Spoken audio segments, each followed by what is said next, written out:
आवाज और तस्वीर की दुनिया के दोस्तों, सलामती हो आप पर।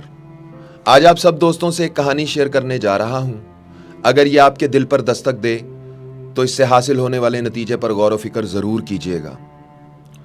उजैर भाई, मेरा नाम आमना है और मैं फैसलाबाद शहर की रहने वाली हूं, जबकि मेरी उम्र इस वक्त 28 साल है। मेरा ताल्लुक एक मजहबी घराने और बड़ी जात से है। लोग वालिद साहब के हाथ चूमते और उनकी बड़ी इज्जत और एहतराम करते थे। मैं दोनों टांगों और कमर से निचले धड़ से माजूर हूं और जब से होश संभाला है जिंदगी व्हील चेयर के सहारे गुजर रही है। मेरी ख्वाहिश है कि जिस तरह आप दूसरे लोगों की कहानियां सुनाते हैं, मेरी कहानी को भी लोगों तक पहुंचाएं। बदले में मैं सिवाय दुआ के आपको कुछ नहीं दे सकती, और वो तो मैं हर नमाज के बाद आपके लिए करती हूं। आज से 28 साल पहले मैंने एक मजहबी घराने में आंख खोली। मेरे वालिद साहब बहुत सख्त और गुस्से वाली तबीयत के थे। उन्हें लड़के की ख्वाहिश थी और मेरी पैदाइश से पहले ही वो मेरी माँ से कह चुके थे कि अगर लड़के की बजाय लड़की को जन्म दिया तो मैं तुम दोनों का गला दबाकर जान से मार दूंगा। मुझे हर हाल में बस बेटा ही चाहिए। पता नहीं ये मेरे वालिद साहब की बदकिस्मती थी या फिर मेरी कि बेटे की बजाय उनके घर में मैं पैदा हो गई।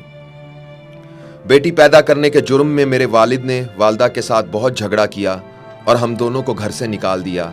माँ मुझे लेकर मेरे नाना अब्बू के पास चली गई। कुछ अरसे बाद मेरे नाना अब्बू की मिन्नत समाजत पर मेरे वालिद साहब मुझे और मेरी माँ को घर वापस ले आए, मगर वो मुझसे सख्त नफरत करते थे। मेरी उम्र उस वक्त कोई 1 साल की होगी जब एक दिन मेरे रोने से तंग आकर गुस्से में मेरे वालिद ने मुझे बिस्तर से उठाकर जमीन पर फेंक दिया, जिससे मेरी माजूरी के सफर का आगाज हुआ और मेरी कमर से नीचे का धड़ बेकार हो गया और मैं हमेशा हमेशा के लिए चलने फिरने और अपने जिस्म का बोझ उठाने के काबिल न रही। मुझे खुदा ने पैदाइशी तौर पर बिल्कुल ठीक पैदा किया था। काश मैं उस दिन ना रोती तो मेरे वालिद साहब को मुझ पर इतना गुस्सा ना आता कि वो मुझे उठाकर फेंकते। शायद मैं ही कसूरवार थी। मेरी माँ जब तक जिंदा रही वो इस बात पर बहुत पछताया करती थी कि उस दिन पहली बार मैंने तुम्हें तुम्हारे बाबा की मौजूदगी में अकेला छोड़ा और नहाने चली गई। तुम सो रही थी कि अचानक नींद से उठकर रोने लगी और यूं मेरा रोना मेरी तमाम उम्र का रोना बन गया। उस दिन इस बात पर मेरे वालिद और वालदा का बहुत झगड़ा हुआ और एक बार फिर मेरे वालिद ने मुझे और मेरी माँ को घर से निकाल दिया।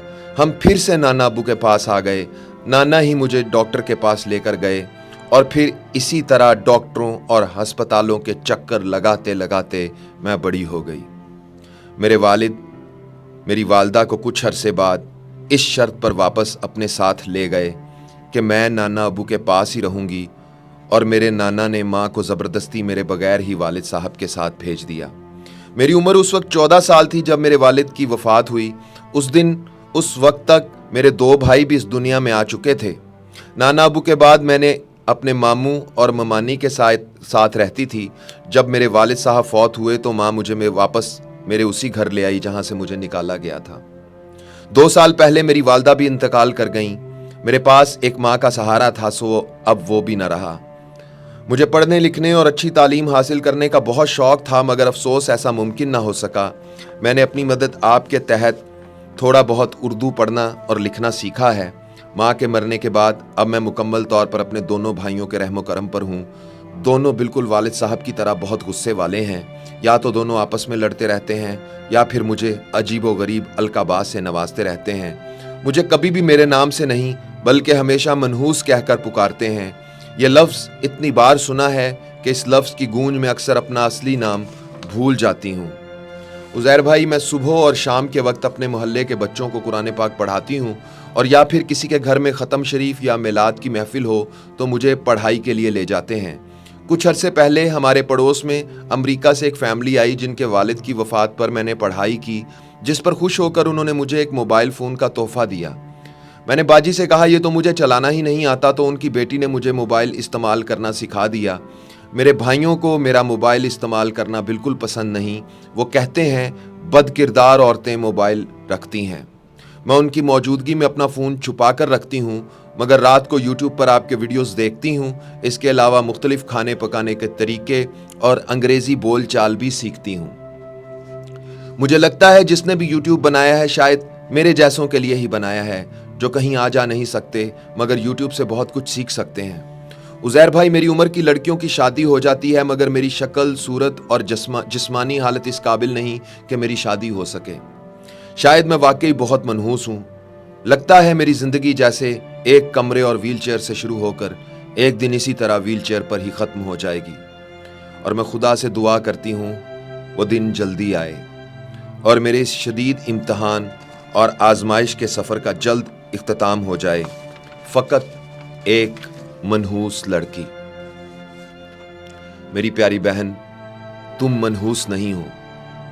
منحوس یہ سسٹم، یہ سماج، یہ معاشرہ ہے جہاں آج بھی بہت سے لوگ لڑکے کو لڑکی پر فوقیت دیتے ہیں، اور اگر لڑکی پیدا ہو جائے تو اسے انسانوں میں شمار ہی نہیں کرتے۔ اس کے حقوق کیا خاک پورے کریں گے؟ دوستو، اس کہانی کو پڑھ کر میں نے آمنہ سے بہت اصرار کیا کہ وہ مجھے اپنا ایڈریس بتائے، میں اپنی ماں کو لے کر اس سے ملنے آؤں گا، یا پھر اگر کسی چیز کی ضرورت ہو تو مجھے بتائے، مگر اس نے مجھے اپنا ایڈریس دینے اور مجھ سے کچھ بھی لینے سے یہ کہہ کر انکار کر دیا کہ میرے بھائی مجھے جان سے مار دیں گے۔ میرے بار بار اصرار پر اس نے میرے میسج کا جواب دینا ہی بند کر دیا، اور اب ایک آخری کوشش میں نے اس ویڈیو کے ذریعے کی ہے۔ آمنہ، اگر ہو سکے تو اپنے دل سے ہر ڈر اور خوف کو نکال کر مجھے اپنا ایڈریس بتاؤ، میں تمہارے لیے عملی طور پر کچھ کرنا چاہتا ہوں۔ اگر تم مجھے اس کا موقع دو گی تو میں اسے اپنے لیے بہت بڑی خوش قسمتی سمجھوں گا۔ آواز اور تصویر کی دنیا کے دوستو، اس کہانی نے اگر آپ کے دل پر دستک دی ہے تو اسے اس ملک کے آخری کونے تک پہنچا دیں۔ جس طرح یہ ایک لڑکی کی سچی داستان ہے، اسی طرح یہ ہم سب کی زندگی کا بھی ایک امتحان ہے، اور کامیاب وہی ہوگا جو اپنی بہن، بیٹی، بیوی کو اس کا حق اور پوری عزت دے گا، اسے مان، سمان اور احترام دے گا، اس کے لیے اعلیٰ تعلیم حاصل کرنے اور کامیاب انسان بننے کے دروازے بند نہیں کرے گا۔ ورنہ ہم میں اور ان میں کیا فرق رہ جائے گا جو لڑکیوں کو پیدا ہوتے ہی زندہ دفن کر دیا کرتے تھے۔ تھوڑے کہے کو زیادہ سمجھیے گا، جو میں نہ کہہ سکا وہ آپ کمنٹس میں لکھ دیجئے گا۔ اور دوستو، اگر آپ بھی اپنی کہانی مجھ سے شیئر کرنا چاہتے ہیں تو انسٹاگرام پر مجھے میسج میں لکھ کر بھیج دیجئے۔ انسٹاگرام پر میری آئی ڈی ہے عزیر رشید 103، UZAIRRASHID 103۔ وہاں آپ کے ہر میسج کا جواب میں خود دیتا ہوں۔ دوستو، میرے پاس کہنے کے لیے اب زیادہ الفاظ نہیں بچے۔ اس کہانی کو سننے کے بعد، پڑھنے کے بعد میرے دل کی بھی وہی کیفیت تھی جو شاید اس وقت آپ محسوس کر رہے ہوں گے۔ بس اتنا کہوں گا، اپنا خیال تو سب رکھتے ہیں دوستو، آپ ان کا بھی خیال رکھا کریں جن کا کوئی خیال نہیں رکھتا۔ عزیر رشید کو اجازت دیجیے۔ اللہ ہو آپ سب کا حامی و ناصر۔ اللہ حافظ۔